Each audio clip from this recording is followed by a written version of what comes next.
పోలీసులు వీఐపీల సేవలో తరించారు. రాములవారి భద్రతను గాలి కొదిలేశారు. ముఖ్యమంత్రి వెంట మంత్రుల వెంట భద్రత కోసం పరుగులు తీసిన పోలీసులు మిథిలా స్టేడియంలోని కళ్యాణ మండపంలో ఉన్న సీతారాములను మాత్రం మరిచిపోయారు. కళ్యాణ మూర్తులను తరలించే సమయంలో బోయీలు, ఆలయ అర్చకులు, కళ్యాణ క్రతువు నిర్వహించిన వేద పండితులు తీవ్రంగా ఇబ్బంది పడ్డారు.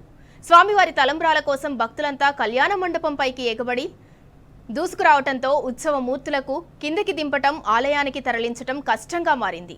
వేద పారాయణం చేసిన అర్చకులు రక్షణ కల్పించాలంటూ పదే పదే పోలీసులను మైక్లో వేడుకున్నారు. మిథిలా స్టేడియంలో సెక్టార్ ఇన్ఛార్జిగా ఉన్న పోలీసులు తప్ప రోప్ పార్టీ గానీ, స్పెషల్ పార్టీ పోలీసులు గానీ అక్కడ కనిపించలేదు.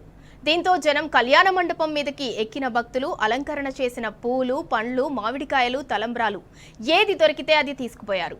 జనం ఒత్తిడి, తోపులాట మధ్య అందుబాటులో ఉన్న పోలీసులు, బోయీలు, దేవస్థానం సిబ్బంది సీతారాముల కళ్యాణ మూర్తులను మండపం నుంచి దేవస్థానంలోకి తరలించారు.